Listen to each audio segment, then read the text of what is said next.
Ayan, tatayo po tayong lahat. Are we all excited to praise the Lord? Hallelujah! Come on, let's clap our hand for Jesus if you were excited to praise Him.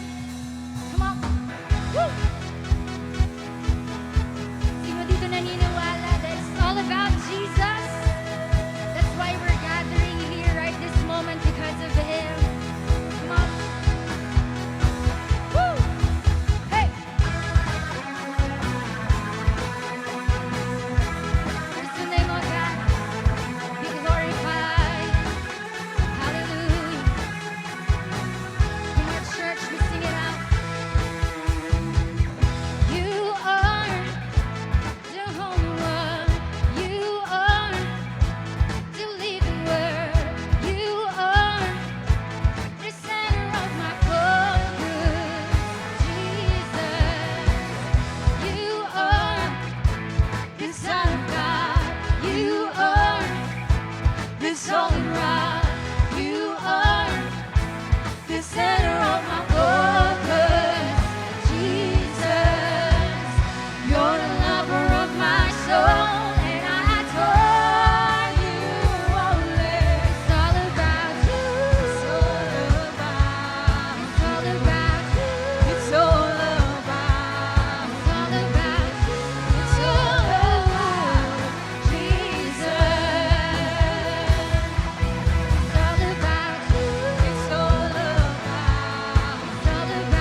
magandang araw at pinagpalang linggo po sa ating lahat, Light Family. Ayan, pwede po ba nating palakpakan si Lord?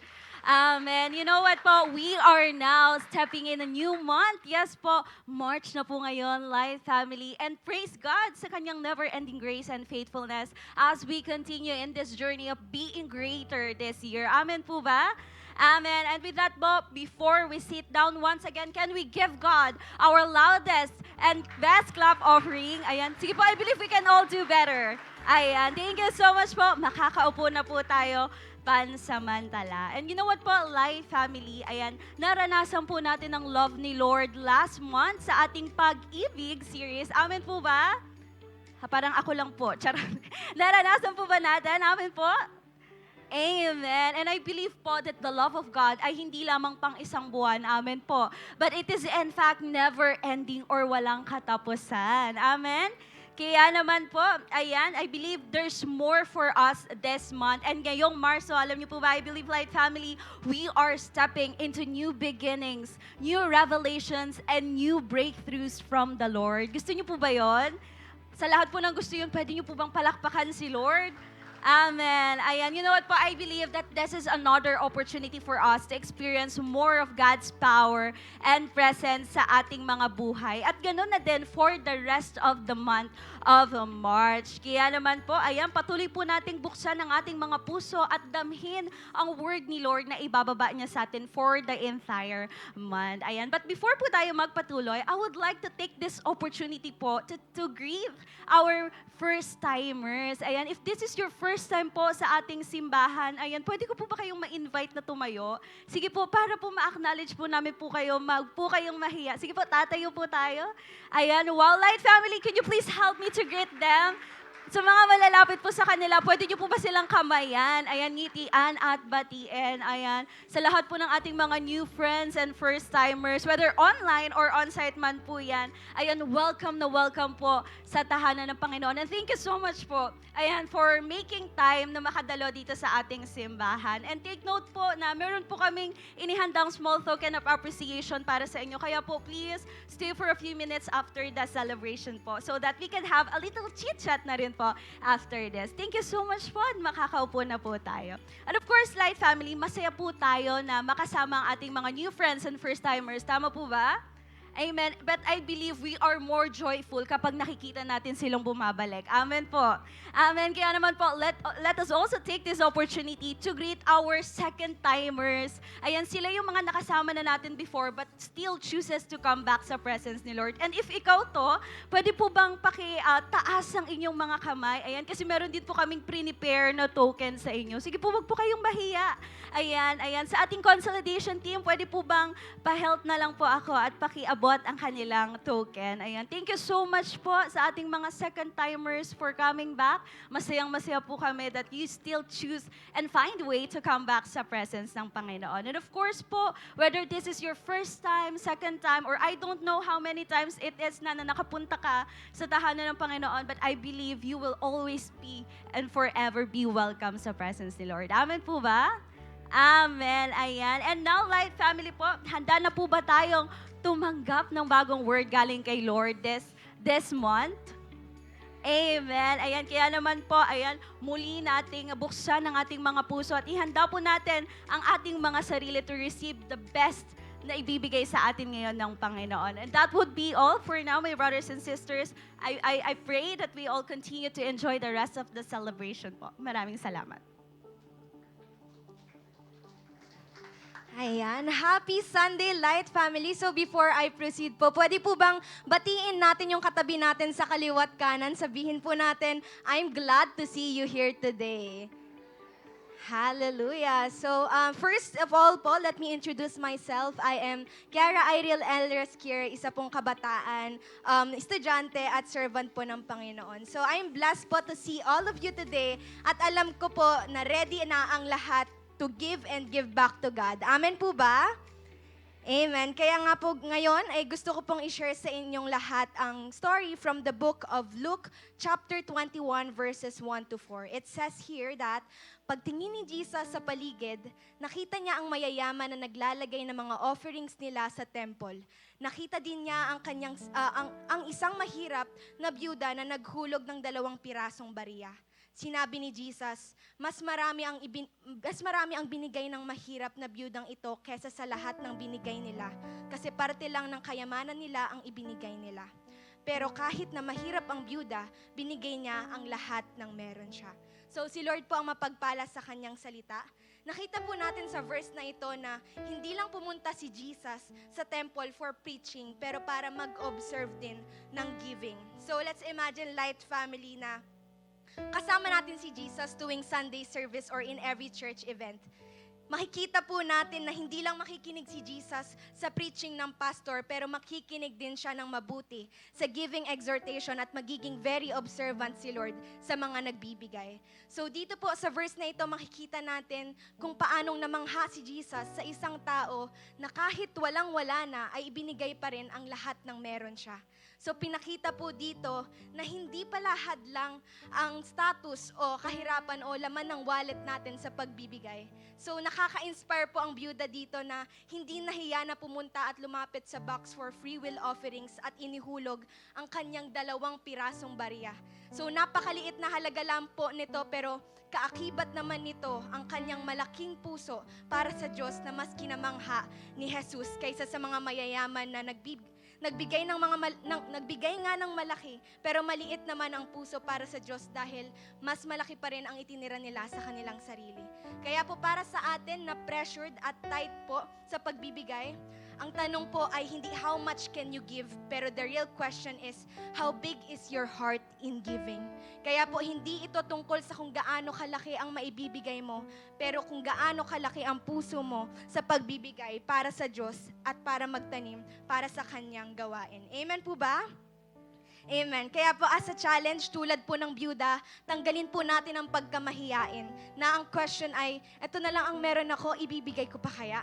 I want to tell you na kasabayan po ng byuda dito, yung malalaking magbigay pero hindi siya nagdalawang isip na ibigay ang kapiraso na meron siya. Kaya gaano man po kaliit ang amount ng ibibigay natin kay Lord, ibigay mo pa rin ito kalakip ang big heart mo na gustong magbigay para kay Lord. At tulad po ng lagi nating naririnig, si Lord po ay hindi nakatingin sa amount pero nakatingin po siya sa ating puso. Amen? And also, tulad po ng byuda, tanggalin po natin ang panghihinayang. Yung question na, ito na lang ang meron ako, ibibigay ko pa. Ang byuda po dito ay halos wala na talagang source of income at kung tutuusin ay pwede niya nang ikip sa sarili niya yung ibibigay niya. Pero kahit po ganon, willing siyang mag-sacrifice. So hindi ko po alam kung magkano po yung matitira sa wallet natin kapag nagbigay tayo, or maybe iniisip natin na mababawasan yung budget natin kapag nagbigay tayo. Pero I tell you, Light Family, that hindi ka magiging lugi at mababawasan kapag kay Lord ka nagbigay. Dahil we are all secured na kapag kay Lord tayo nagbigay, may worth it itong kapupuntahan. Amen po ba? Amen. So you know po, Light Family, I just want to share how good God is sa buhay ko noong naging tapat ako sa pagbibigay.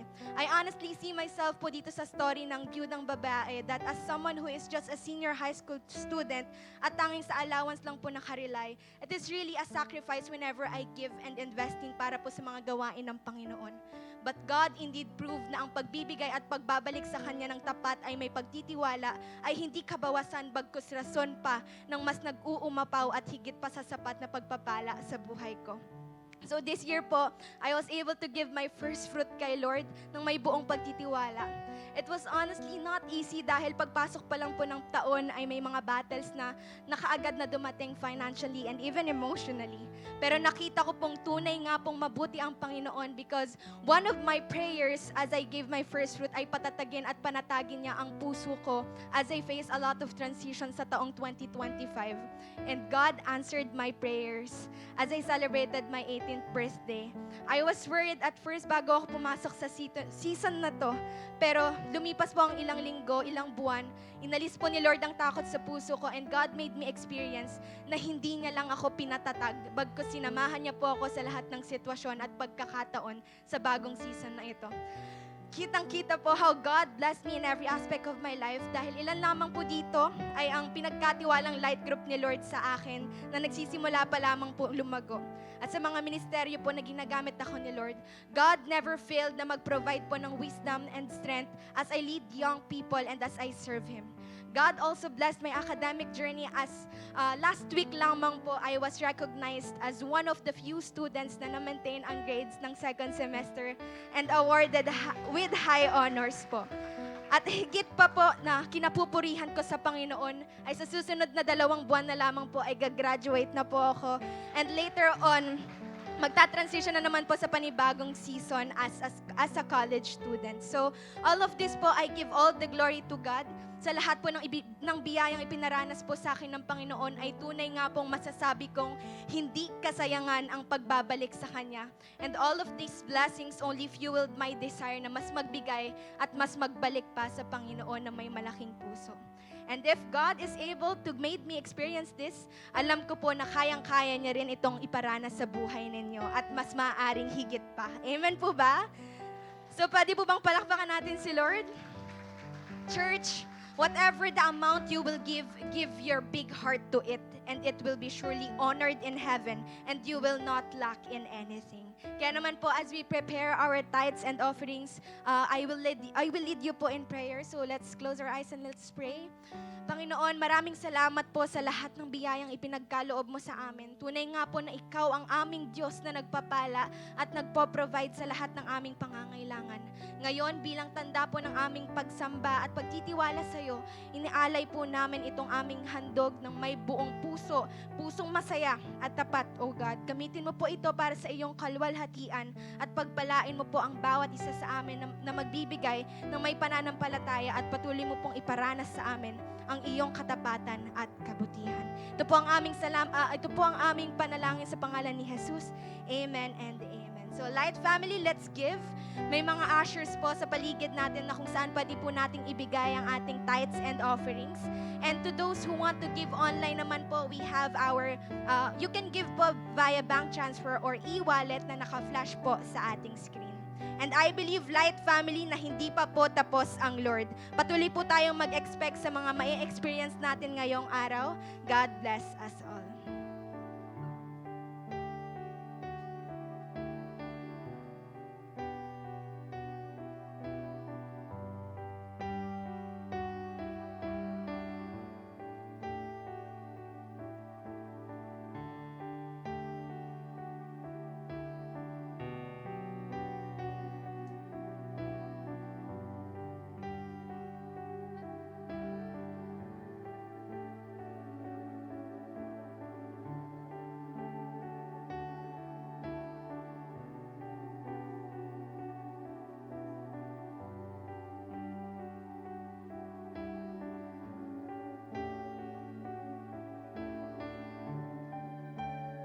Can we all stand up po and let us continue to thank God and praise His name through these worship songs.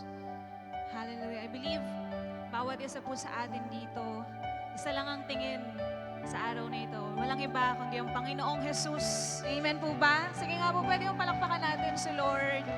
Come on, thank Jesus in your life. And this time, we will declare that surely Jesus Christ is our firm foundation, a cornerstone of our life. That's why we are standing still, standing firm. It's all because of Jesus Christ Himself. God, we worship you. We thank you for today, oh God. And every day of our lives, we thank you. Hallelujah. Today, we want to experience you once again. And may we please you in our worship today, oh God. Come on, begin to worship Jesus in your own words. Hallelujah. You can raise up those hands to Him. Oh, Jesus, Jesus.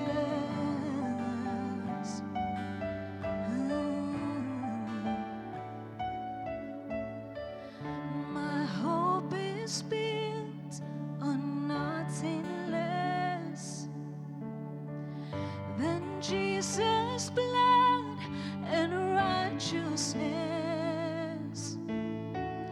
I dare not trust the sweetest frame,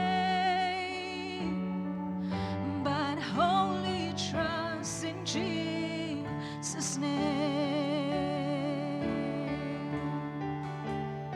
hope is built.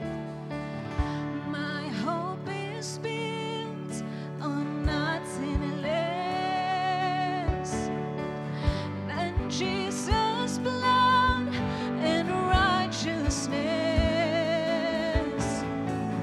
I dare not trust the sweetest frame,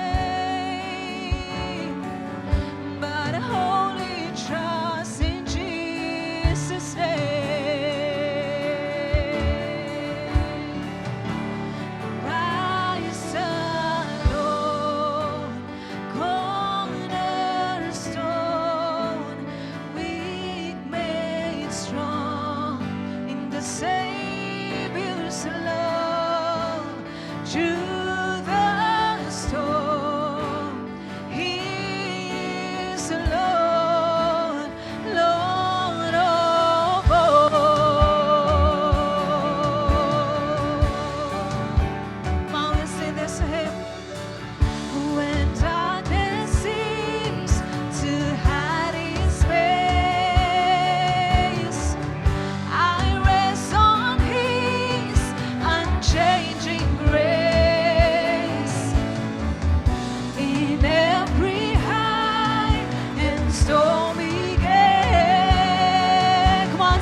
still got joy. I've still got joy in chaos. I've got peace. I've got peace that makes no sense. So I won't be going under. I'm not held by my own strength, 'cause I build my life on Jesus, and He's never let me down. He's faithful in every season, and so why would He fail now? Come on, we say He won't. Oh yes, He won't fail us. He won't. Oh Jesus, He won't. He won't fail. He won't fail. Yes, He won't. He won't. Oh Jesus, He won't. He won't fail. He won't fail. Christ is my firm. Christ is my firm. Come on, church, with full declaration of your faith today. The rock on which we stand. Oh, yes, Jesus. I've never been more glad, 'cause I put my faith in Jesus, 'cause He's never let me down. Oh, He's faithful to generations, says Jesus. Oh, oh. So why would He fail now? He won't. Oh, yes, He won't. He won't. He won't fail. He won't fail. Come on, say this to Jesus. He won't. He won't. Oh, He won't fail. He won't. Thank you, Jesus. He won't fail. He won't fail.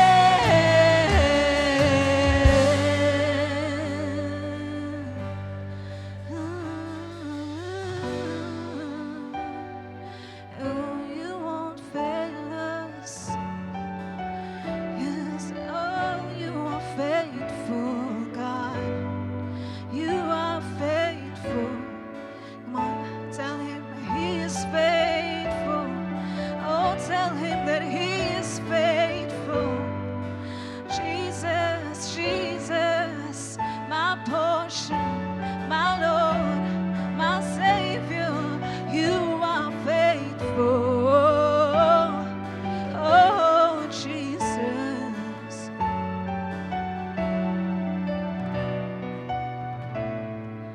Rain came, wind blew, my house was built on You. I'm safe with You. I'm gonna make it true. Once again, we're singing. Rain came, wind blew, but my house was built on. Oh, Jesus, I'm safe with You. I'm gonna make it. Rain came, wind blew, rain came, wind blew. My house was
Jesus, you won't fail. You won't. Oh, God. You won't fail. He won't fail. Sing, He won't. He won't. Oh, Jesus. He won't. You will never fail us. He won't fail. He won't fail. He won't. Oh, yes, He won't. He won't fail. He won't fail.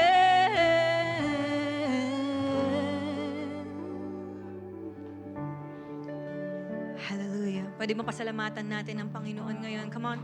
Just appreciate His presence. Acknowledge Him. Be thankful. Be grateful. Hallelujah, God.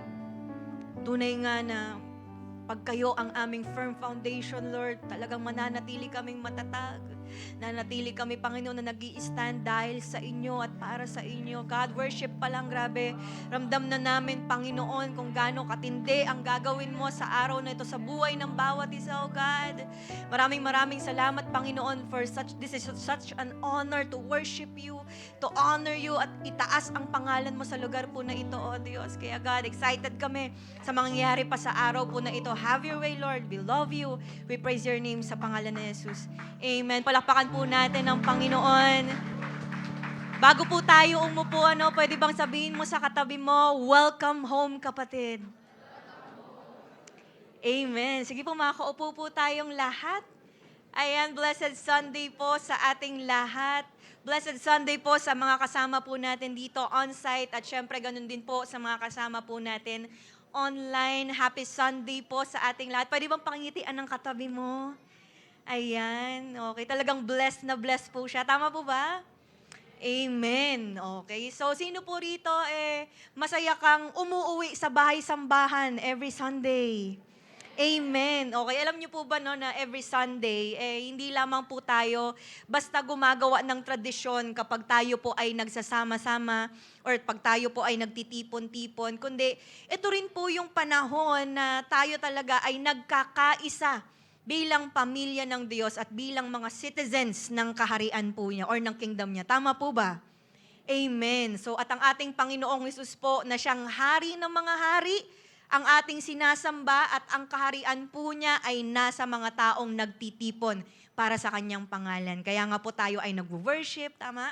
Kaya po tayo naglilingkod kasi ang pinaglilingkuran at pinagsisilbihan natin ay King of Kings and Lord of Lords. Amen? Kaya sabi mo sa katabi mo, Hari si Jesus. Tayo po ay mga citizen ng kingdom ni Lord. Tama po ba? Pwede po bang pumalakpak lahat ng mga citizens ng kingdom ni Lord? Amen. Kung hindi po pumalakpak yung katabi mo, tanungin mo siya mamaya, kanino kang citizenship? Tsare. Okay. So, bawat bansa po, or bawat bayan, malalaman po natin yung, alam mo yun, speaking of citizenship, malalaman natin yung pagkakaiba-iba pag nakita mo yung buhay ng mga naninirahan doon or ng mga mamamayan po doon.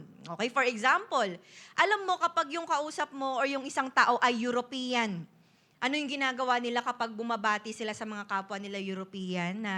Bebeso-beso, di ba? Nagkikiss sa cheeks, ganyan. So, yun yung way ng pagbati ng mga European. Tinan mo yung katabi mo kung mukha ba siyang European.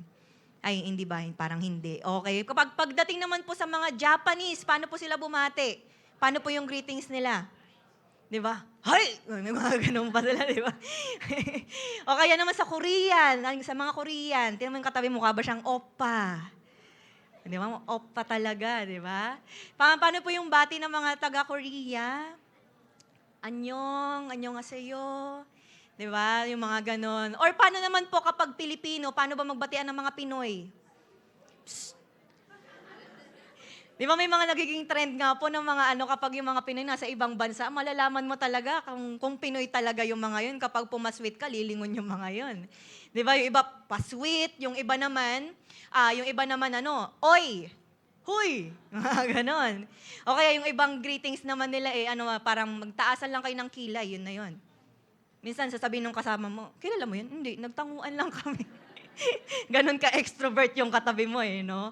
O, so may iba't iba tayo mga bati, ganyan. Kasi nga, tapos nalalaman natin kung taga saan siya, kung ano yung kanyang nationality, depende sa mga ginagawa niya or sa mga nagiging approach niya. So, ganon din naman po na makikita natin yung pinagkaiba ng kaharian ng Diyos at yung kaharian ng mundo. Tama ba? Base yan sa pamumuhay ng mga citizens nito. At yung kaharian po ng Diyos ay ibang-iba sa sistema ng mundo. Do you agree with that po? Amen. Kung kaya't nais po ng Lord na tuluyan tayong mabago ng kanyang word bilang mga citizens ng kanyang kingdom. Kaya naman po sa buong buwan ng March, papasok tayo sa paaralan ng kingdom ng Diyos upang matutunan yung gawi sa kanyang kaharian at lubusan po nating mayakap yung identity po natin bilang mga citizens of God's kingdom. Excited po ba tayo? Amen. Kaya po ang series po natin for this month is entitled Building Up Kingdom University. Okay, palakpakan naman po natin si Lord. Ayan, bakit po kaya tayo nandirito? Para po tayong lahat dito ay magsilbing mga students. Okay? Magsilbing mga estudyante na inaaral kung paano talaga mamuhay ang mga nasa kingdom ng Lord. Sabi mo sa katabi mo, excited na ako. Amen. So sa araw po na to magsisimula tayo sa pagbi-build up ng ating pundasyon. So dahil po dyan, tatayo po tayo ulit lahat. Bilang paggalang po sa word ng Lord, babasahin po natin ng 1 Peter chapter 2, verse 4 to 8 sa NIV ng malakas at sabay-sabay. Ready, go. As you come to Him, the living stone rejected by humans, but chosen by God and precious to Him, you also, like living stones, are being built into a spiritual house to be a holy priesthood, offering spiritual sacrifices acceptable to God through Jesus Christ. For in its scriptures it says, "See, I lay a stone in Zion, a chosen and precious cornerstone, and the one who trusts in Him will never be put to shame." Now to you who believe, this stone is precious, but to those who do not believe, the stone the builders rejected has become the cornerstone, and a stone that causes people to stumble, and a rock that makes them fall. They stumble because they disobey the message, which is also what they were destined for. Basahin ko po sa Tagalog, no? Ang sabi niyan, siya ang batong buhay na tinakwil ng mga tao pero pinili ng Diyos at mahalaga sa paningin niya. At habang lumalapit kayo sa Kanya, kayo na tulad din ng batong buhay ay tinatayo ng Diyos bilang isang gusaling espiritual at bilang mga banal na paring pinili ng Diyos. Nag-aalay kayo sa Kanya ng mga espiritual na handog na kalugod-lugod sa Kanya dahil ginagawa niyo ito sa pamamagitan ni Jesucristo. Sapagkat sinasabi ng Diyos sa kasulatan, may pinili akong maghahari sa Zion. Tulad niya ay mahalagang bato na ginawa kong pundasyon. Ang sumasampalataya sa Kanya ay hindi mapapahiya. Kaya kayong sumasampalataya ay pararangalan ng Diyos. Ngunit sa taong hindi sumasampalataya ay naganap ang sinasabi sa kasulatan. Ang taong tinakwil ng mga tagapagtayo ay siyang naging batong pundasyon. Ang batong ito ay naging katitisuran sa mga tao at nakakapagpadapa sa kanila. Let's close our eyes and let's pray. Lord, sa mga oras po na ito, papakumbaba po kami. Have your way, Lord. Ngayon pa lamang po, I'm rebuking any spirit of pride and arrogance sa mga oras po na ito. Lahat po kami, we will empty ourselves, Lord. Talagang magpapaminister kami kasi alam po namin, mangungusap kayo sa bawat individual. Mangungusap kayo sa mga nasa on-site. Mangungusap din kayo, Lord, through online. Kaya God, I pray, Holy Spirit, kayo po ang magbigay ng kaalaman sa amin, maging way to para kami maliwanagan, at talagang dumaan kami sa kaayusan ng aming mga buhay. God, may iba sa amin, dumadaan sa hopelessness, dumaraan sa helplessness. God, alam namin that your word, yan ang magiging hope namin. Itong magiging kapitan namin talaga para kami po ay mas makapagpatuloy sa aming relasyon po sa inyo. God, gamitin niyo lamang po ko as your mouthpiece at kayo pong maitaas sa simbahan na ito. We love you, we praise your name. Sa pangalan ni Jesus, Amen. Sige po, makakaupo po tayong lahat. Ang sulat po na ito ni Pedro ay sinulat po sa mga Kristiyano halos 30 years after po mabuhay muli ng Panginoong Yesus. And kasagsagan po ito ng matinding mga persecutions, ganyan. Inuusig po yung mga Kristiyano nung time na yon dahil sa kanilang pagsunod kay Jesus Christ. So sinulat po ito ni Peter sa kanila para po sila ay magpakatatag, para sila ay nananatiling obedient at nagtitiwala kay Lord kahit pa po sila ay nahihirapan. Okay? Kasi po ang Diyos at Panginoon nating pinaglilingkuran talagang siya yung hari ng mga hari at ang kanyang kaharian ang siyang mananatili magpakailanpaman. Tama? Ito rin po ay malaking kalakasan po sa ating mga Kristiyano ngayon. Tama? At lalo pa kung yung katabi mo kumakaharap sa iba't ibang uri ng pagsubok. Tama ba? Pwede bang lingunin mo yung katabi mo, pakingitian? Ayan, baka marami yung mga pinagdadaanan lately, di ba? At kailangan po natin ng Word of God ngayon para talaga hindi po tayo basta-basta susuko at hindi mawawala. Tama po ba? Salamat po sa dalawang may gusto. Tama po ba? Amen. Okay? Kaya naman po sa month po na ito, tutulungan tayo ng Word of God na mag-build up ang ating pananampalataya. Excited po ba tayo? Amen. Pwede po bang pumalakpak ang lahat ng mga excited? Kaya po, syempre, sisimulan po natin sa dapat na pinakapundasyon natin sa kingdom na pinapatukuyan po ni Peter sa 1 Peter 2, 4-5. Ang sabi po doon, as you come to Him, the living stone, rejected by humans but chosen by God and precious to Him, you also like living stones are being built into a spiritual house to be a holy priesthood, offering spiritual sacrifices acceptable to God through Jesus Christ. So, ang foundation po na tinutukoy po rito ni Peter ay walang iba kundi si Jesus Christ. Tama po ba? Amen. Kaya po for our part 1 na topic, ang title po natin ngayon ay Build Up the Foundation of the Kingdom. Sabi mo sa katabi mo, foundation. So, si Jesus po ay portrayed bilang stone. Okay? Isa po itong metaphor na nagpapakita ng attribute at stability po ng Panginoong Yesus. At si Peter ay maraming mga dapat na maituro po talaga. Marami siyang maituturo sa atin ngayon. So the question is, dito po ikot ang pag-uusapan natin, what makes Jesus Christ the solid foundation of the kingdom?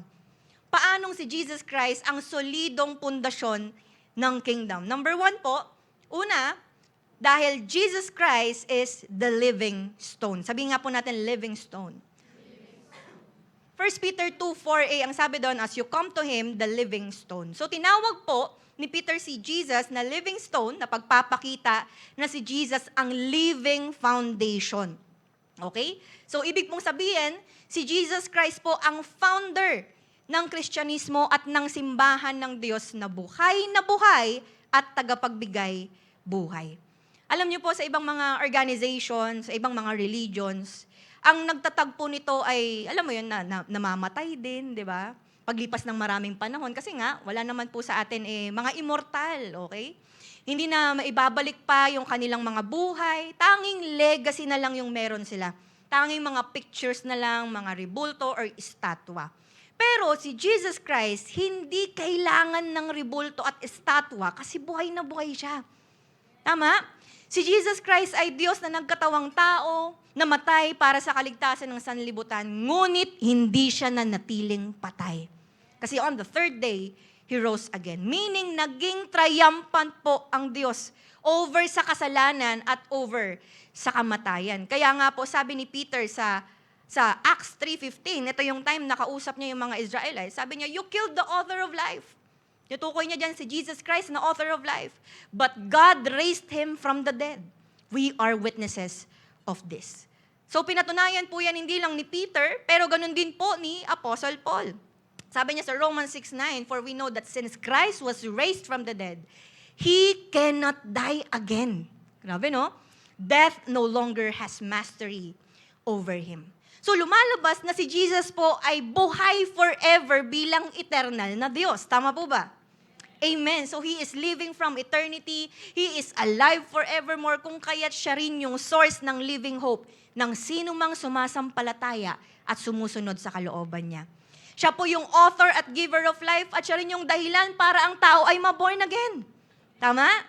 Jesus Christ is the living God. He is the living stone. Hindi lang ngayon, hindi lang bukas, kundi magpakailanman. Palakpakan naman po natin si Lord. Buti na lang at mayroon tayong buhay na Diyos. Tama po ba? At now, kung ganitong living stone ang Panginoong Jesus, lumalabas po na we are in a relationship with Jesus Christ na buhay. Tama?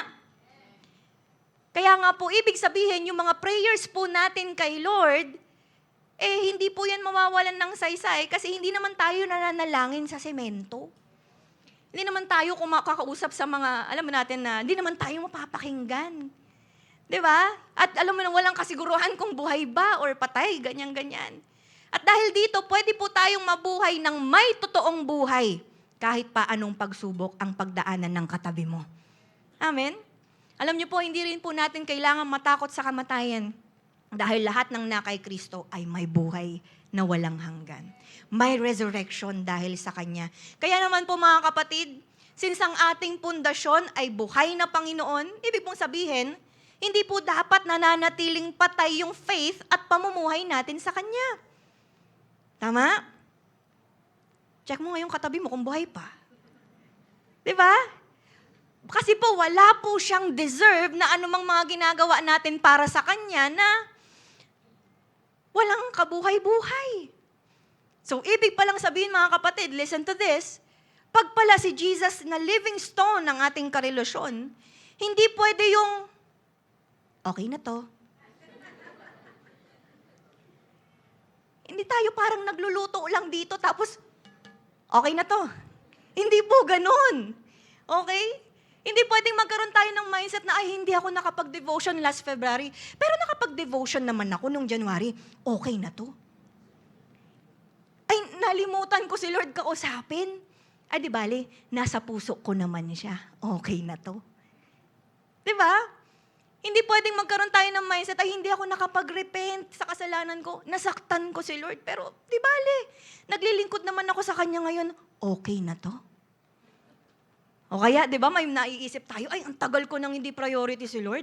Ang dami ko ng mga naging responsibility sa buhay na inuna. Pero, nandito pa rin naman ako kay Lord at buti na lang, nag-tights ako kanina, okay na to. Sabi mo sa katabi mo, hindi pwedeng okay na to. At talagang kung naniniwala po tayong buhay ang Diyos natin, hindi pwedeng yun yung mga ginagawa natin ay puro okay na to. Lalo na, at pagdating po sa worldly pattern na yung okay lang na mag-church ka kapag may sineselebrate na 2 birthday. Ano po yung 2 birthday na yon? Una, birthday mo. Pangalawa, birthday ni Ann. Hindi po yun. Birthday ni Jesus. Diba? Mag-church ako kasi birthday ko, tapos mag-church ako kasi Pasko. Yung mga ganon. Minsan, okay lang yun sa mundo. Sa mundo, okay lang na maalala mo si Lord kapag kung kailan may utang ka. Di ba? Doon mo lang naaalala si Lord. Doon ka lang Diyos ko po, Panginoon. Hinahabol na ako ng mga kinunan ko ng loan. Yung mga ganon. Di ba? Lalapit lang tayo kay Lord pag may mabigat na problema. Pero sa saya, nalilimutan mo naman si Lord. Di ba? Sa mundo, okay lang na sirain yung buhay. Okay lang na magpakasasa sa kasalanan. Why? Kasi naiintindihan naman ni Lord. O sa mundo, okay lang naman na marami tayong kinikilalang Diyos-Diyosan. May semento, may kahoy, may kung ano-ano pa man, di ba? May picture, may selfie. Okay lang yun, yung mga gawang kamay ng tao na ganyan na wala namang buhay. Total, alam naman, para-pareho lang din naman yan. Okay na to. Di ba? Sa mundo, okay lang na may faith ka kay Lord. Pero may faith ka rin sa albularyo. May faith ka rin sa kapitbahay nyo. May faith ka rin saan pa ba? Sa universe. May faith ka pa sa horoscope. Kaya nga ganyan yung suot niya ngayon dahil nabasa niya yun. Diba? May faith ka rin saan? Sa swerte ba? Diba? Yung bago ka pumunta rito sa church, may tinayaan ka munang alaga mong numero. Lord! Diba? But not to those who belong in God's kingdom. Amen? Hindi rin po deserve ni Jesus na pakitaan natin siya ng maliit or patay na klase ng pananampalataya. Kasi baka po may iba sa atin, ang tingin mo talaga kay Jesus ay, Jesus! Talagang ganun katindit. Ang laki-laki niya sa'yo. Pero may iba, Jesus. Akala mo na sleep paralysis? Jesus. ganun na lang ang pananampalataya niya kay Jesus. Okay, kailangan matindi yung faith natin, kailangan buhay yung faith natin. Amen po ba? Kasi He is a living foundation. Maski ang kamatayan, wala pong kapangyarihan sa Kanya. So walang imposible sa Kanya. He can do all things. Sabi mo sa katabi mo, He can do all things. Since He is alive forevermore, may assurance po tayo yung mga prayers natin, pinapakinggan ng Lord. Sinasamahan niya tayo at mayroon siyang magandang plano sa katabi mo. Amen? Palakpakan naman po natin si Lord. So that is number 1 po. No? Pangalawa, what makes Jesus Christ the solid foundation of the kingdom? Number 2, Jesus Christ is the rejected stone. Si Jesus Christ ang itinakwil na bato. Sabi sa 1 Peter 2, 4b and 8, rejected by humans and a stone that causes people to stumble and a rock that makes them fall. They stumble because they disobey the message which is also what they are destined for. Alam niyo po ba na yung ginawang ito na klase ng rejection kay Jesus Christ ay may mabigat na ibig sabihin? Kasi po, ang word na rejection po dyan is from the Greek word apodikomatso. Okay? Ibig pong sabihin niyan ay to refuse to accept someone after testing or examination. Kasi po, yung apo po rito ay pagpapakita ng complete rejection. Okay? Meaning, ang rejection na ginawa po ng mga tao kay Jesus, in-examine nila si Jesus, tinest nila si Jesus, pero sa huli, nag-disapprove pa rin sila sa Kanya. And worse, they declared Him useless. Ganun po katindi yung rejection na treatment sa kanila, nila kay Jesus. So meaning, ang rejection po na ito ay, alam mo yun, sobrang bigat. At sino po itong mga tao na to na nang-reject kay Jesus? Ito po yung mga Jewish leaders nung panahon niya. Yung mga Jews na bashers ni Jesus Christ. Sila po yung mga mukhang religious, pero mga self-righteous na matataas ang tingin sa kanilang mga sarili. At sila rin yung mga nangutya, sila rin po yung mga kumawawa, mga nang insulto at nagpako kay Christ. Kaya nga Mark 8:31, ang sabi doon, He began to teach them that the Son of Man must suffer many things and be rejected by the elders, chief priests, and scribes. So the question is, bakit sila ni-reject or bakit nila ni-reject si Jesus Christ? Kasi po para sa kanila, si Jesus ay isang malaking stumbling block. Sabi ni Peter sa verse 8, ang batong ito ay naging katitisuran sa mga tao at nakakapagpadapa sa kanila. Mga kapatid, dyan lang po tayo makakita sa passage na yan, nasa Bible pala na may mga taong kay Jesus natitisod. Hello? Akala natin nagiging biro lang din natin yan sa tuwing sinasaktan tayo ng Lord, di ba? May inaayo siya sa atin. Pero sa totoo lang, may mga tao talaga na stumbling block sa kanila si Jesus. Why? Dahil lahat na lang ng sinasabi ni Jesus sa kanila ay kabaliktaran ng makasarili nilang pagnanasa at mga ambisyon. Naranasan po ba natin to? Guilty po ba tayo sa part na to na minsan din nating nireject si Jesus? Amen? Minsan din tayong hindi umaagri sa mga teachings niya. Minsan din tayong pumapalag. Amen? Kaya po, nakikita nila si Jesus na isang malaking obstacle na hindrance sa kanilang buhay. Na siya talaga ay rock of offense, okay? Kaya ayaw na ayaw nilang sumusunod kay Jesus. Now, baka tanong ito ng katabi mo, parang, Pastora, ano pong kinalaman dyan ng pagiging solid foundation ni Jesus? Ang pinag-usapan natin, rejected stone. Paano naging solid yun? Okay? Makinig po kayo maigi. Kasi rejecting Jesus Christ leads to destruction of man. Mukha man pong kaawa-awa yung pag-reject na ginawa nila kay Jesus, pero sa totoo lang po, ang ginawa nilang ito, ang siya ring magpapahamak sa kanila sa eternity. Gaya ng sinasabi po na Isaiah sa 8:14, He will be a holy place for both Israel and Judah. He will be a stone that causes people to stumble and a rock that makes them fall. So lumalabas na yung pagre-reject po kay Jesus ay may kalakip na consequence sa kaluluwa nilang magsasuffer sa impyerno. Kasi ang katotohanan po is that rejecting Jesus Christ is what? Rejecting din yung salvation. Nire-reject din yung eternal life kasama ang Panginoon. Kasi sabi nga ni Jesus Christ sa John 14:6, I am the way, the truth, and the life. No one comes to the Father except through me. Except kay Jesus Christ. And Jesus is the only way para sa kaligtasan. Plus, kung wala po si Jesus Christ, wala talagang peace. Kung walang Jesus Christ, wala ring joy, wala ring buhay, wala ring satisfaction. Amen? So, actually po, even in our time, no, Jesus Christ is still the rejected stone. Tama? Sino-sino po yung mga nang-reject sa Kanya? Ito po yung mga tao na hanggang ngayon, mga disobedient pa rin. Ito yung mga tao na hanggang ngayon, unbelieving pa rin. Hindi pa rin naniniwala sa Kanya. Walang pananampalataya sa Kanya.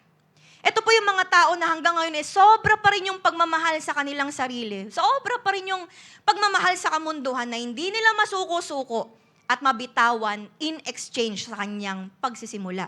Sana sa Diyos.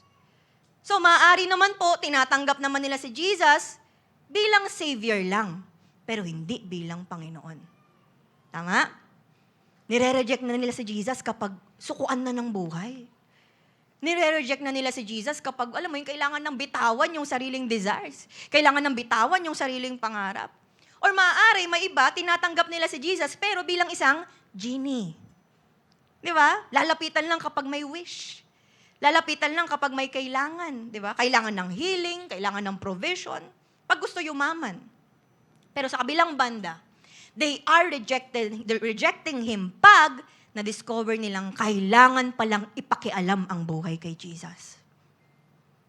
Ito yung mga tao na dinidisown siya. Yung mga taong pinili na lang na what? Mga Kristiyano naman, pero piniling maging lukewarm. Pwedeng pinili na lang yung okay na to mindset. Diba? Ito yung mga Kristiyano na pinili na lang maging backsliders. Pinili na lang maging normal na mamamayan sa mundo para hindi mabash at hindi po at patanggap pa rin ng lipunan for the sake of clout, di ba? Ito yung mga tao na habang tumatagal, mas nagiging lovers of money at pinipiling i-unlove ang Panginoon. Mas mahal ang sariling comfort at yaman na ino-offer ng mundo kesa yung mga ino-offer sa Kanya ng Diyos. And worse, ang tingin nila kay Jesus, useless. Kaya wala silang time para kay Lord, walang time, never nilang priority si Lord kasi useless talaga si Jesus. Na sa totoo lang, si Jesus po ang pinaka-worthy sa mundo. Tama po ba? And without Him, we are nothing. Sabi mo sa katabi mo, without Him, we're nothing. Sabi po sa Mark 8:36, ano bang mapapala ng isang tao kung mapasa kanya man lahat ng bagay sa mundo, pero mapapahamak naman yung kaluluwa niya? Alam niyo po, yung nakakatakot sa panahon po natin ngayon, yung mamali tayo ng dapat nating nire-reject. Mamali tayo ng dapat nating bitawan or dapat nating isuko. Kasi po maraming mga tao, imbis na iba ang i-reject, si Jesus pa yung nireject. At maraming mga tao, buhat nung si Jesus yung nireject, nagulo ang buhay. Meron po ba sa atin dito, nag-testify ka na, buhat po nung tinanggap ko si Jesus, nagulo po yung buhay ko, nasira. Pero lahat po tayo, buhat nung na kay Jesus, naayos ang buhay po natin. Tama po ba? Palakpakan naman po natin si Lord. May mga times man feeling ng katabi mo, parang nagugulo yung buhay niya kapag na kay Lord siya, pero pag-aayos yun ni Lord sa kanya. Minsan lang medyo ngumingiwi ang katabi mo kapag sobrang sakit na, di ba? Pero way pala yun ng Lord para i-transform siya. Kaya tingnan mo yung katabi mo, ang ganda ng buhay niya ngayon. Di ba? Parang maiyak na ata yung katabi mo. Kaya po malinaw na sinasabi sa Romans 12:2, do not conform to the pattern of this world, but be transformed by the renewing of your mind. Then you will be able to test and approve what God's will is, yung good, pleasing, at perfect na kalooban ng Diyos. Kaya po prayer ko po mga kapatid, it's time for us na makapag-isip-isip. Maging wise po tayo para pagdating sa pagpili at pagdating sa paglaban natin sa relasyon po sa Panginoon. Kaya sabi mo sa katabi mo, wag i-reject si Jesus. Palakpakan naman po natin si Lord. Yun po yung pangalawa, no? And panghuli, what makes Jesus Christ the solid foundation of the kingdom? Lastly, Jesus Christ is the chief cornerstone. si Jesus Christ ang punong batong pundasyon. Sabi po sa verse 6 to 7, for in Scripture it says, See, I lay a stone in Zion, a chosen and precious cornerstone. And the one who trusts in him will never be put to shame. Now to you who believe the stone is precious, but to those who do not believe, the stone the builders rejected has become the cornerstone. So yung binanggit po rito ni Peter ay hindi po originally from him. Ito po ay quoted from Isaiah 28, verses 16 to 17. At yung context po na ito ay kausap po ng Diyos ang people of Judah, and then may pangako siya na cornerstone, who is His Son, na magsisilbing firm foundation ng kanilang mga buhay. So para mas magets po natin, no, meron na po ba tayong picture dyan ng cornerstone? Okay, baka po meron tayong makita na cornerstone, no? Yung photo po ng cornerstone, yan yung in biblical times po kasi. Ayan, in biblical times, sa pagtatayo ng mga buildings, cornerstone yung pinaka-importante for the building to stand firm. Okay? So yung cornerstone, yan po ay principal stone, and usually yan yung pinaka-solid, okay, pinaka-malaking bato na nagagamit nila sa construction. Ayan. But alam niyo po, by uniting these two intersecting walls, ang cornerstone po ang tutulong para ma-align yung buong building at talagang magsama-sama pa rin sila, magbuklod-buklod pa rin sila. Kaya rin po, cornerstone, dahil ito ay main corner ng building. So without the cornerstone, ang buong establishment or building magko-collapse. Okay? So this is how the Bible introduced Jesus Christ. Hindi lang siya isa sa mga stones, hindi lang siya isa sa mga semento, hindi lang siya isa sa mga matitibay. In fact, ang tawag nga sa kanya ni Paul, chief cornerstone. Ephesians 2:19 to 21, consequently, you are no longer foreigners and aliens, but fellow citizens with God's people and members of God's household, built on the foundation of the apostles, prophets, with Jesus Christ Himself as the chief cornerstone. So lumalabas po that Jesus Christ is the most important part of building His church. Amen? Siya po ang pinaka-importante sa kingdom of God. Do you agree with that po? Amen. Siya yung chief cornerstone na nagiging dahilan kaya lumalakas tayo sa pananampalataya at lumalakas din ang simbahan niya. So the question is, ano ba ang relevance po nito sa atin? What is that to me, Pastora? Una, since Jesus Christ po ang chief cornerstone, for as long as siya yung chief cornerstone ng buhay natin, yung buhay natin never magko-collapse. Yung buhay natin, it will never end sa what? It will never end in hopelessness. Hindi yan mag-i-end sa defeat, hindi yan mag-i-end sa helplessness. At hindi ko po pinag-uusapan dito yung convenience, hindi po yun yung tinutukoy ko. Hindi po kasi ibig sabihin na kapag na kay Jesus Christ na wala na dapat problema. O na dapat asensado na agad, yung mga ganyan. Kasi po habang nabubuhay po tayo, biblically speaking, nandiyan ang mga trials. Hindi po yan nawawala. But, mas inevitable si Jesus Christ na chief cornerstone natin. Dahil pwedeng mawala lahat sa buhay natin. Pwedeng mawala ang pera, pwedeng mawala ang resources, even ang tao, ang possession, achievements, fame, lahat-lahat. Pero yung chief cornerstone natin, pinakamananatiling solid sa buhay natin. For as long as si Jesus Christ ang chief cornerstone sa family, hindi po yan magko-collapse. For as long as si Jesus Christ ang chief cornerstone sa business, sa trabaho, sa relationships, even sa buong buhay natin, hindi magko-collapse. Yes, may mga problema. May mga moldings. Mayroong mga prunings. May mga sufferings po tayong kinakaharap.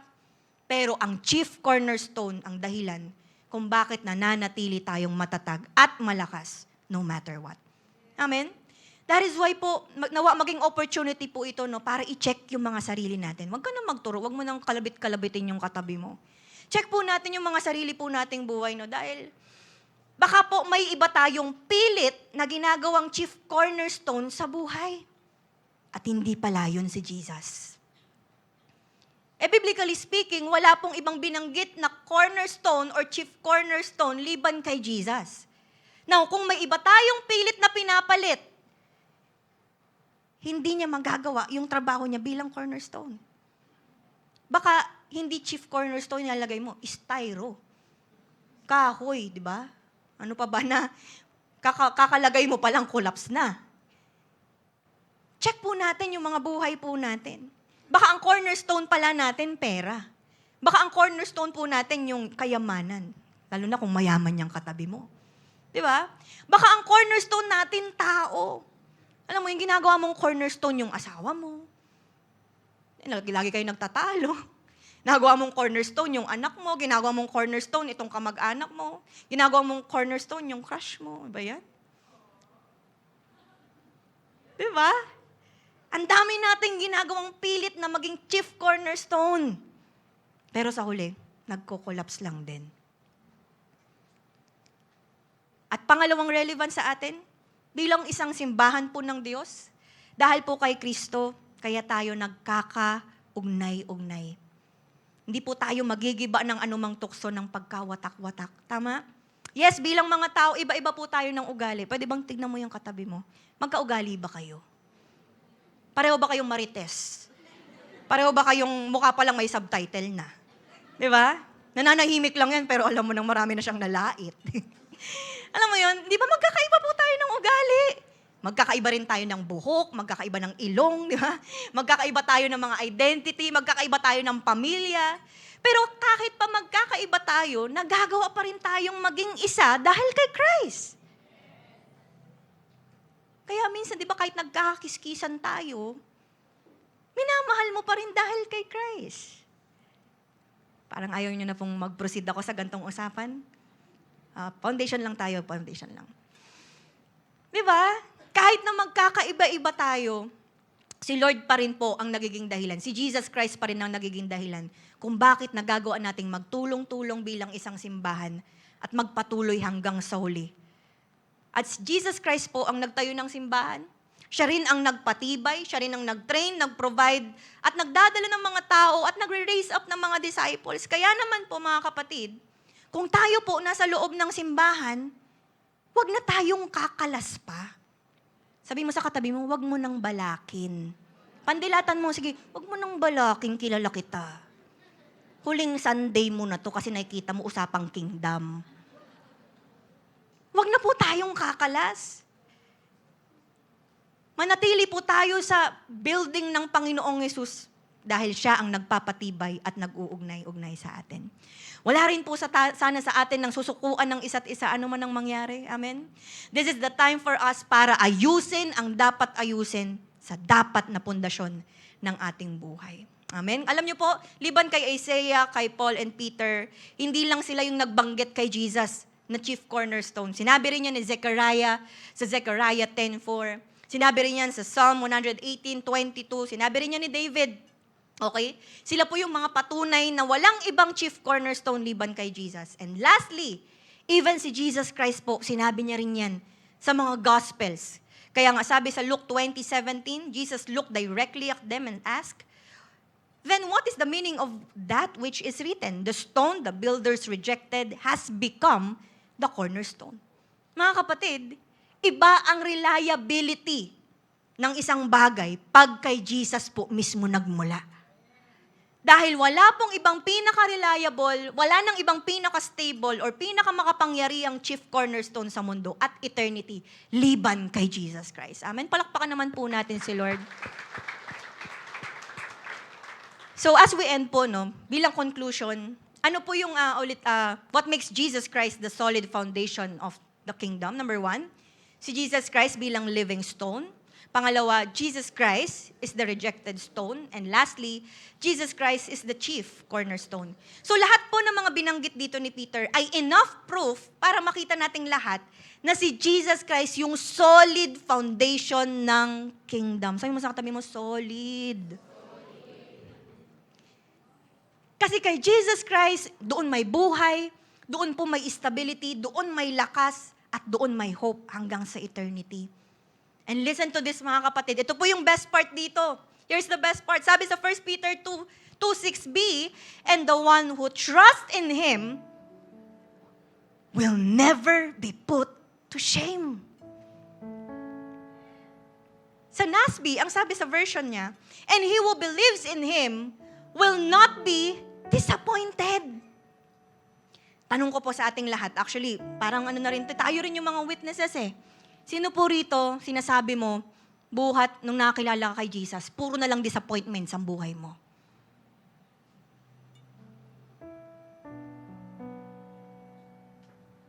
Diba? Buhat nung tayo ay na kay Lord, doon natin nararanasan yung victory. Doon natin nararanasan yung pagkapanalo kasi ang Diyos na meron tayo never naging talunan. Wala siyang ni isang record. Wala siyang ni isang record na alam mo yung magkaka-trust issue ka. Sa tao, sa katabi mo, pwede ka magka-trust issue. Makita mo lang yan na maamoy mo lang yung baho niya. Ayoko na magtiwala dito. Ganto pala magsuot to. Ganto pala yung amoy nito, parang di pa naligo. Ayoko ng tabihan to. Alam mo yung magkakaroon ka na ng trust issue, pero kay Lord hindi. Kasi sinabi na ni Peter na kung sino man yung magtitiwala sa Kanya, he will never be put to shame. Sa Tagalog, hindi siya mapapahiya. Alam niyo po, napakabigat nito para sabihin ni Peter.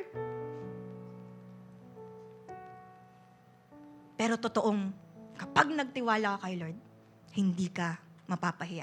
Alam niyo po, yung trust or believe po dyan sa passage, in Greek ay pistoo. Ibig sabihin, para i-entrust ang sarili to an entity or kay Lord in a complete confidence. Sabi mo sa katabi mo, complete confidence. Ito po yung klase ng pagtitiwala na meron kang kasamang total commitment sa Diyos na pinagpapanambalatayanan mo. May kasamang conviction, may kasamang faith sa kung sino siya, sa kakayahan niya, as in sa overall na pagka-Diyos niya. Hindi lang siya yung mindset natin or minsan nare-release natin na words, naniniwala ako kay Jesus. May tiwala ako sa Kanya, ganyan. Pero iba naman yung nakikita sa pamumuhay natin.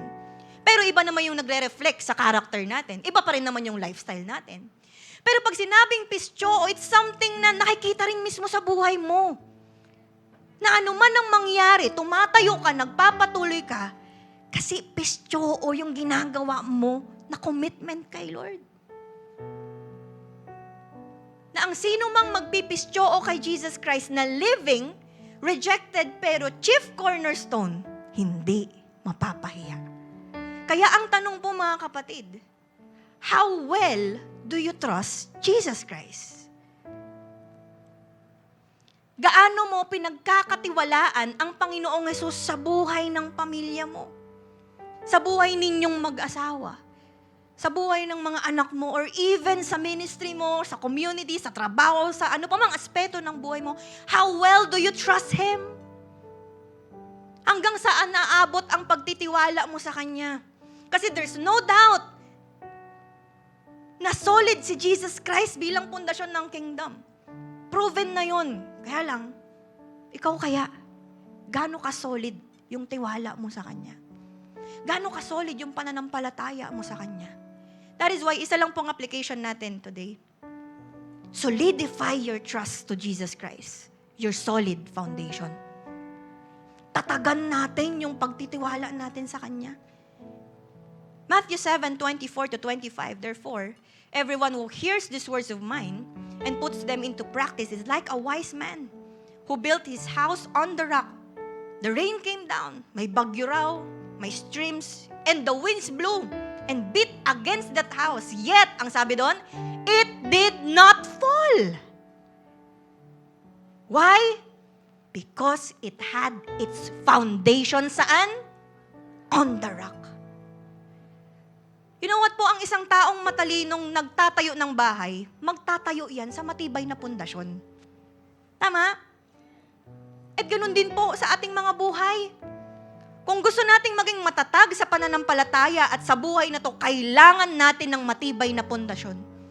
Hindi po pananampalataya sa ibang tao, hindi sa ibang bagay, kundi kay Jesus Christ lang. And practically speaking po, ito ay sa pamamagitan ng Word of God. Ang Word of God ay ang dapat na maging pundasyon po natin para dumating man ng bagyo, dumating man ng anumang pagsubok, nakakatayo pa rin tayo sa pananampalataya. Huwag po nating maliitin yung mga ginagawa po nating pagde-devotion. Amen? Itong pakikinig at pamumuhay natin sa Word of God. Sumunod po tayo kay Lord. At chance na rin natin to para mas lalong pagtibayin yung faith natin kay Jesus. Alam niyo po, prayer ko mga kapatid, habang tumatagal po tayo sa journey natin, sa relasyon natin kay Lord, sana yung faith natin hindi palabnaw ng palabnaw. Hindi pababaw ng pababaw, pero palalim ng palalim. Patibay ng patibay. Why? Kasi araw-araw, tried and tested mo na kung gaano katinding pundasyon si Jesus Christ. Trust Him enough bilang chief cornerstone ng buhay mo na ano man yung kinakaharap mo, yung kakapitan mo si Jesus Christ. Hindi ang ibang bagay, hindi ang ibang tao. And perhaps mga kapatid, nasa season ka ngayon ng buhay mo na konti na lang magko-collapse. Gawin mong solid foundation si Jesus Christ. Believe in Him, commit everything to Him. Lagi kang lalapit kay Jesus. Kasi lagi tayong iniimbitahan ng Lord to come to Him and to keep on trusting Him. Sa gagawin mong to, hindi ka mapapahiya. Trust Him, believe in Him, come to Him. Tatayo po tayong lahat. Pikit po tayo sa mga oras na to. This is an invitation to every one of us to come to Him. Come on, lapit ka ngayon kay Jesus Christ. Lapit ka ngayon sa Kanya. Why? Hindi talaga natin kaya kung wala si Lord sa buhay natin. Hindi talaga natin kaya kung may iba tayong pinipiling maging pundasyon sa buhay natin. Come to Him. Lapit ka ngayon sa chief cornerstone ng buhay natin. Lapit ka sa buhay na Diyos. Why? Baka matagal ng panahon. Ang dami na nating pinapanampalatayanan. Sumusubok tayong tumawag ng iba't ibang mga santo. Sumusubok tayong magtawag sa iba't ibang mga tao na kilala natin. Sumusubok tayong mag-reach out or dumepende sa mga bagay na meron tayo, sa mga sarili nating resources or yaman. But sa totoo lang, hindi sila ang pundasyon ng buhay natin para manatili tayong matatag until the end. Meron nag-iisang pinakamatibay, pinaka-reliable at stable na pundasyon. And that is Jesus Christ. Kaya sa mga oras ito, kapatid, tignan mo ngayon si Jesus Christ as your solid foundation. Come on. Ito yung time para humingi ka ng kapatawaran kay Lord. Baka dumarating sa time, nagiging mayabang na tayo. May pilit tayong ginagawang foundation sa buhay natin at hindi siya. Come on, repent. Humble yourselves before the Lord right now. Kung dumarating sa time, sarili mo na lang yung nagiging pundasyon mo. Sariling diskarte, sariling mindset, sariling knowledge, sariling buhay mo. Pero sa totoo lang, hindi lahat kaya mo, kapatid. Hindi lahat kaya mo mapagtagumpayan kasi tao lang tayo, limitado lang tayo. But this time, come to the chief cornerstone of your life. Come to the solid foundation of your life, and that is Jesus Christ. Ito yung time para mag-decide ka ngayon. Pagkatiwala mo lahat sa Kanya. I don't know, baka may mga takot ka, baka meron ka mga anxieties, meron ka mga doubts or whatever, but begin to surrender everything to Him right now. Kaya this time, wala kang ibang gagawin, kundi patuloy na isuko ang buhay mo sa Kanya, patuloy na lumapit sa chief cornerstone ng buhay mo. Kaya if that is your prayer right now, can you raise up your hands right now? Raise up those hands. Ibigay mo ng buong-buo yung pagtitiwala mo kay Lord. Come on. Yung paraan ng pagtaas mo ng kamay at pagpapakita mo na, Lord, ano man ang pagdaanan ko sa buhay, ano man ang kaharapin kong storms, ano man ang mangyari sa buhay ko, sa mga pinagdadaanan ko, I am surrendering everything to you. And I want you to be the solid foundation of my life. Kasi kapag sa'yo ko nanampalataya, pag sa'yo ko nagtiwala, mananatili akong matatag, not to brag for myself. Wala akong maipagmamalaki. Kayo lang ang dahilan ng lahat. Come on, worship Him. Sing with all your heart na sinasabi mo yan mismo kay Lord. You can cry out to God right now. Ipakita mo yung solid na dependence mo ngayon. Ipakita mo yung solid na trust mo ngayon sa Kanya. Come on. Hallelujah. I'm gonna make it true. 'Cause I'm standing strong on you.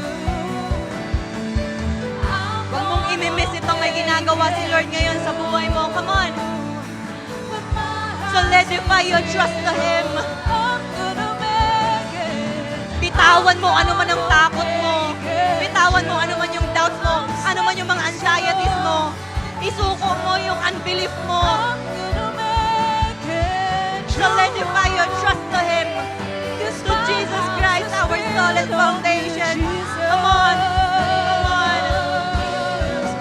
Christ is my firm foundation.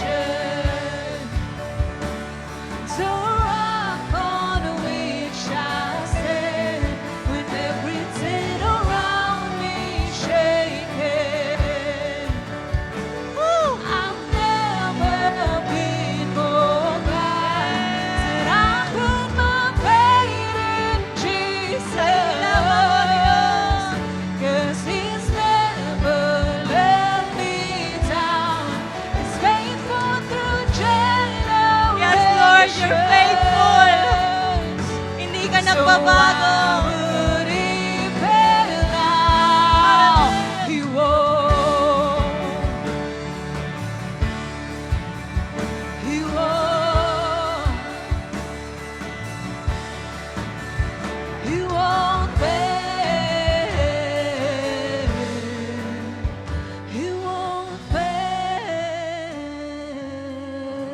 Hallelujah, Lord, sa mga oras na ito,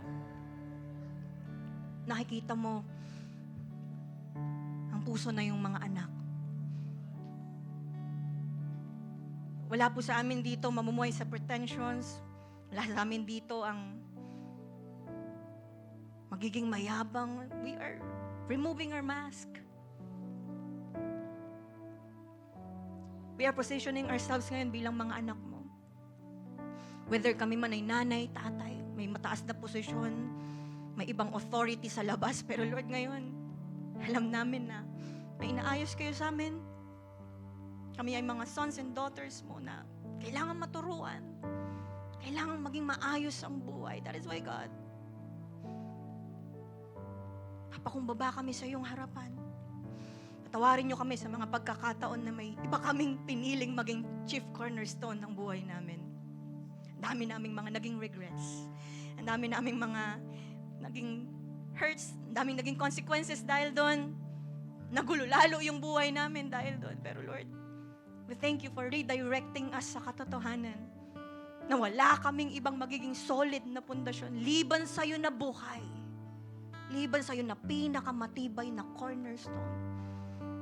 Thank you, God, for forgiving us. Mga panahon na pinili naming i-reject kayo. Pero nandirito kami ngayon dahil sa grasya mo at dahil sa pagmamahal mo. Hallelujah. Lord, sa mga oras na ito, nagiging grateful kami. Kasi alam namin na ito na yung simula na mas lalo kaming magiging matatag sa aming mga buhay. Hindi dahil sa sarili namin, kundi dahil sa'yo na solid foundation namin. Hallelujah. This time, kapatid, kung ikaw, first time mo at nais mong ibigay ang buhay mo ngayon kay Jesus Christ as your solid foundation, pwede mo akong sabayan sa panalangin ito. Sabi mo, Panginoon, inaamin ko na ako'y nagkasala. Patawarin niyo po ako sa mga panahon na nireject ko kayo at tinalikuran. Pero ngayon, naniniwala ako na kayo ang Diyos na nagkatawang tao, pinako sa krus, namatay, nilibing, at nabuhay muli para sa aking kaligtasan. Simula ngayon, tinatanggap kita bilang aking solid na pundasyon, bilang aking Panginoon at tagapagligtas. Hallelujah. Tanggapin mo ang kapatawaran sa iyo ng Diyos, kapatid. Tanggapin mo ang gift of salvation na naranasan mo dahil kay Jesus Christ. At this time, kung ikaw ay totoong nagsuko ng iyong buhay kay Jesus, tinanggap mo siya bilang Lord and Savior, you are now entitled to be part of the family of God. Ikaw ngayon ay tatanggap ng tinapay at saro na iaabot sa atin ngayon ng mga ushers. Just continue in the atmosphere of worship right now. Receive itong tinapay at saro for our Holy Communion bilang mga anak ng Diyos.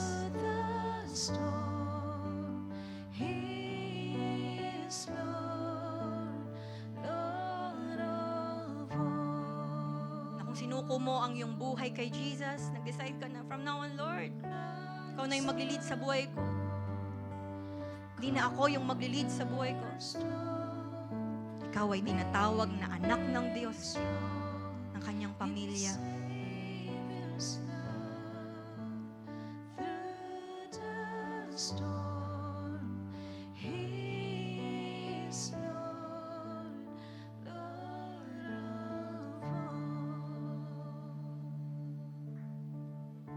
Hallelujah.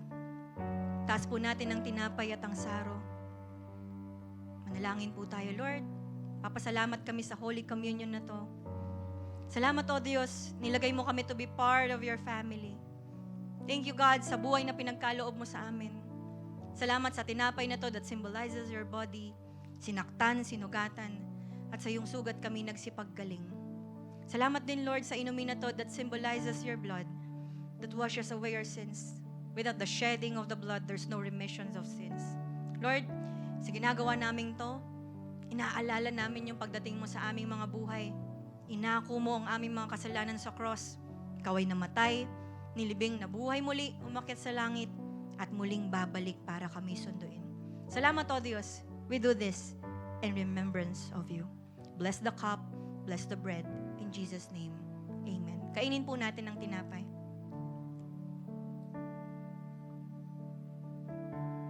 Sunod po natin ang inumin. Salamatan po natin si Lord. Let's raise up our hands. Awitan natin si Jesus Christ as our chief cornerstone.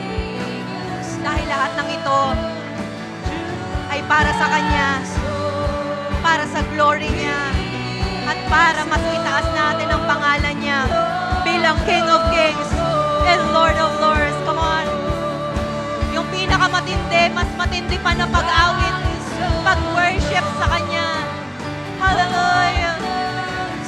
Yes, Lord.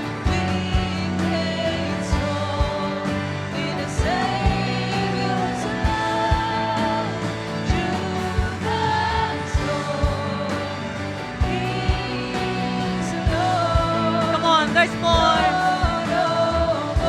Hallelujah. Christ alone. Ikaw lang, O Diyos. Hindi ibang tao, hindi bagay. Hindi ibang bagay. Hallelujah.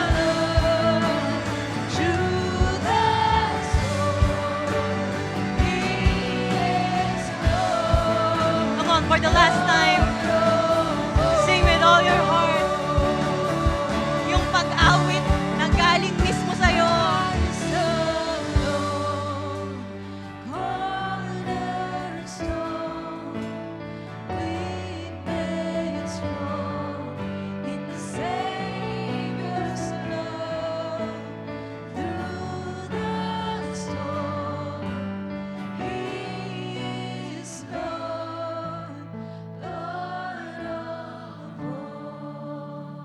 Lagay po natin ang ating mga kamay sa tapat ng ating dibdib. Let's recommit ourselves to the Lord right now. Pwede kang magsabi ng mga personal na application mo ngayon. Anything na nais mong i-recommit sa Diyos. Ikaw bilang anak niya, na magiging commitment mo to solidify lalo yung pagtitiwala mo sa Kanya. Hallelujah. Lord, hear our prayers. Hear our commitments, Panginoon. God, sa mga oras po na ito, marami man sa amin dumaan before sa hopelessness, sa helplessness. Pero ngayon, Lord, after hearing your word, alam na namin kung kanino mas kakapit. Alam namin kung kanino mas tatawag, O Diyos. Kaya ito yung time for us, yung challenge sa amin na mas lalo kaming magseryoso sa aming devotional life. Ito yung time for us na mas lalo kaming maging malalim sa iyong word. Mas lalong makinig sa iyo, O Diyos. at mas lalong dumepende sa'yo, O Diyos God.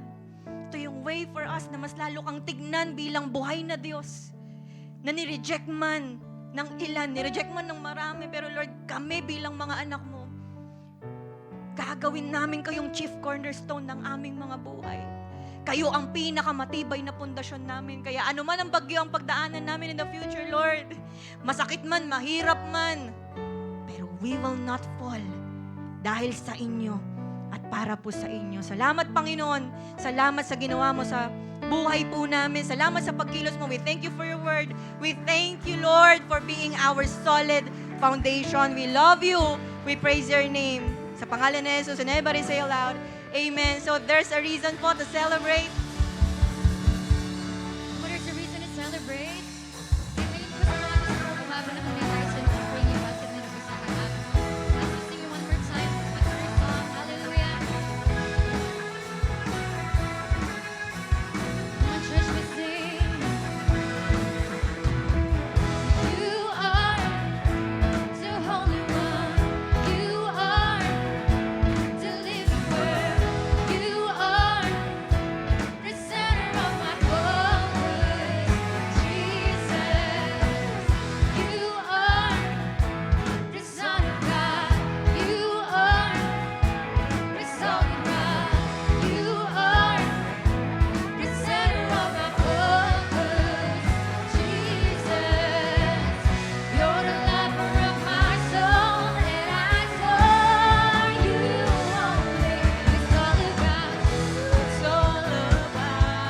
It's all about you. It's all about. It's all about you. It's all about Jesus. Come on for the last time. You. It's all about you. It's all about. It's all about you. It's all about